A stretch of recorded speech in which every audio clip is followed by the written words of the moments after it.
Nous allons maintenant nous intéresser à un artiste au parcours professionnel assez original, diversifié. Il s'agit de Claude Janslig, ou Janslin, on peut le prononcer comme on veut. À l'école polytechnique puis aux Beaux-Arts, il a appris à se laisser porter par le hasard. Objectif, attention, d'André Breton, également la géométrie pythagoricienne. Rien que ça, polytechnicien de la promotion 1956, architecte de métier depuis une vingtaine d'années, il s'est lancé dans la création artistique. Son point de départ, l'observation des images, puis une interrogation, comment fonctionnent les images? Claude Janslig, moi je vais le faire comme ça, tente d'y répondre avec un outil, la géométrie Gaeltis.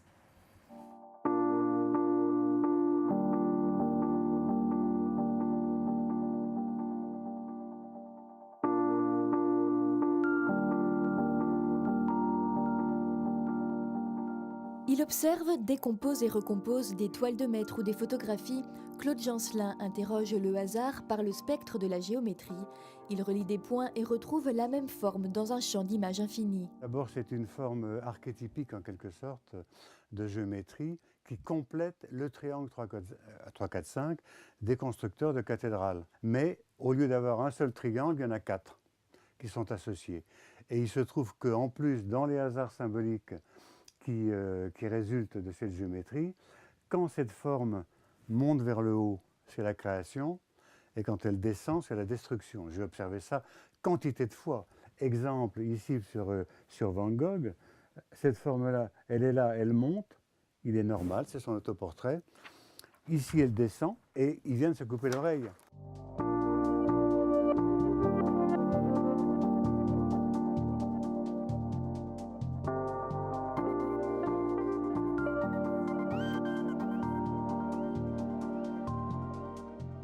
Il répète l'expérience d'une œuvre à l'autre et à chaque fois, le mystère opère.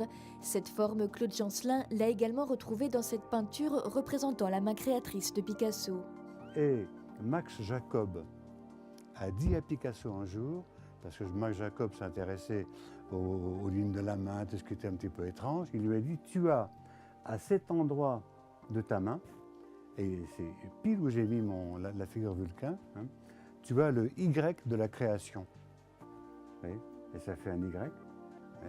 Autrement dit, voilà un hasard tout à fait formidable. Un hasard qui n'en est peut-être pas un, c'est en tout cas ce rapport au monde qu'interroge l'artiste. Je ne vais jamais truquer une image. Vous savez, des droites, elles se coupent ou elles ne se coupent pas. Des points sont alignés ou ne sont pas alignés. Et dans ce domaine-là, je suis d'une rigueur absolue. Et ce qui m'intéresse, c'est de révéler cet aspect curieux du monde qui ne fonctionne pas comme on le croit, et cette rigueur absolue des formes géométriques que j'y découvre. Une géométrie qu'il se plaît à mettre en relief par des techniques de collage, et parmi ses derniers travaux, une maquette de sculpture dédiée à l'astronome Arago, une proposition pour un concours d'architecture parisien.